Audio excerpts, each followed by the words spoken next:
Hello student, welcome to my YouTube channel base of education Mantra. आज हम शुरू करने वाले हैं क्लास 6 की वर्कशीट नंबर 23 यानी कार्यपत्रक नंबर 23, जो कि सामाजिक विज्ञान में हमारे अतीत से है। तो चलिए हम शुरू करते हैं आज की वर्कशीट। शिक्षा निदेशालय की तरफ से दी गई है कार्यपत्रक नंबर 23 है, जो कि क्लास 6 की है। विषय है सामाजिक विज्ञान में हमारे अतीत। पार्ट 7 से ये नए प्रश्न एवं विचार। बेटा कहीं कहीं किसी बुक में ये पार्ट 6 दे रखा है, तो इससे आपको परेशान होने की ज़रूरत नहीं है। ये जो वर्कशीट है ये भी आपकी 18/12/2020 के है। यहाँ पर अपना नाम लिखेंगे, यहाँ पर अपने क्लास टीचर का नाम। तो चलिए हम शुरू करते हैं आज की वर्कशीट। आज की वर्कशीट में हम जानने वाले हैं कि विहार क्या होता है। जैन तथा बौद्ध भिक्षु पूरे साल एक स्थान से दूसरे स्थान पर घूमते हुए उपदेश दिया करते थे। आप ये जानते हैं कि जो जैन तथा बौद्ध भिक्षु होते थे ये पूरे साल क्या है एक जगह से दूसरी जगह पर घूमते रहते थे और लोगों को घूम घूम कर उपदेश दिया करते थे। लेकिन एक ऐसा मौसम या समय होता था कि जहाँ पर उन्हें क्या है एक जगह पर रुक कर ही रहना पड़ता था। वो मौसम कौन सा होता था? वर्षा ऋतु।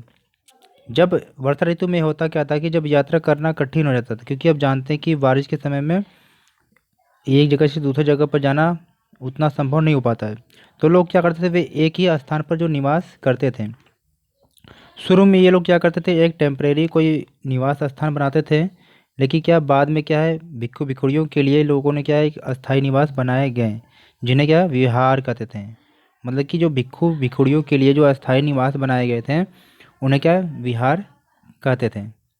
आप चित्र में देख पा रहे होंगे कि यहाँ पर एक काली गुफा है महाराष्ट्र में, जो एक विहार थी। ये भिक्षु भिक्षुणियों के लिए बनाई गई थी।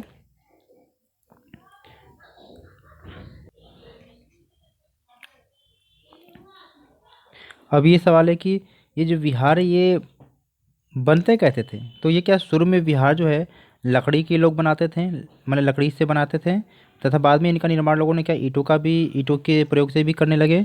पश्चिमी भारत में विशेषकर कुछ लोग क्या करते थे कि पहाड़ियों को खोद कर भी क्या है विहार बनाते थे। मतलब कि शुरू शुरू में क्या किया लोगों ने, विहार का जो निर्माण है लकड़ियों से करने लगे, फिर बाद में ईंटों से करने लगे। लेकिन पश्चिम भारत में लोगों ने कुछ क्या किया कि पहाड़ को ही खोद कर लोगों के रहने के लिए जगह मतलब विहार बनाना शुरू कर दिया।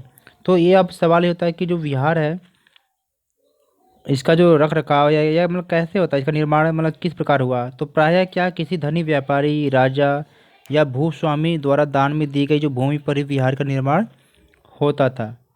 स्थानीय व्यक्ति क्या करते थे, भिक्षु भिक्षुणियों के लिए भोजन, वस्त्र तथा दवाइयाँ लेकर आते थे, जिसके बदले ये क्या करते थे, भिक्षु भिक्षुणियों लोगों को शिक्षा देते थे। मतलब कि जो स्थानीय लोग होते थे वो क्या करते थे, उनका रोल क्या होता था कि वे भिक्षु भिक्षुणियों के लिए लोग क्या भोजन, वस्त्र तथा दवाई की व्यवस्था करते थे, और उसके बदले में ये भिक्षु भिक्षुणी लोग क्या करते थे, उनको शिक्षा देते थे। तो आई होप हमने देखा कि इस वर्कशीट को हमने बहुत ही अच्छे तरीके से कंप्लीट कर लिया, समझे। छोटा टॉपिक था हमारा लेकिन बहुत ही महत्वपूर्ण था। तो चलिए हम आज के क्वेश्चन को सॉल्व करते हैं। आज का हमारा पहला प्रश्न है कि विहार क्या होता है। तो यहाँ पर हमने जाना है कि विहार क्या होता है।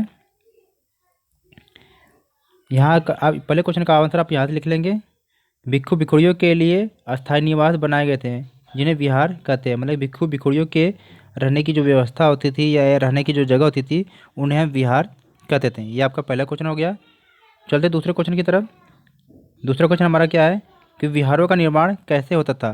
तो इस क्वेश्चन का जो आंसर आपका है यहाँ पर दे रखा है कि शुरू में विहार लकड़ी के बनाए गए तथा बाद में इनका निर्माण ईंटों का प्रयोग करने लगा।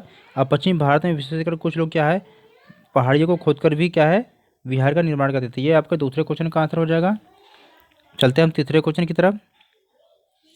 तीसरा क्वेश्चन हमारा है कि विहारों के निर्माण में कौन लोग सहायता करते थे। मतलब जो विहार बनते थे इसकी सहायता कौन लोग करते थे। तो इसका जो है तीसरा क्वेश्चन का आंसर क्या है यहाँ से, प्रायः किसी धनी व्यापारी, राजा, भूस्वामी द्वारा दान में दी गई भूमि पर निर्माण का कार्य होता था। तो ये क्वेश्चन का तीसरा आंसर हो गया है। तीसरे क्वेश्चन का आंसर यहाँ से हो जाएगा। तो आई होप छात्र हमने क्या है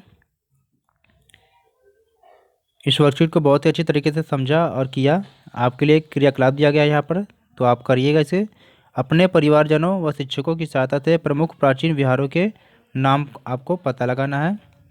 तो okay, take care, good bye. घर पर रहिए, सुरक्षित रहिए।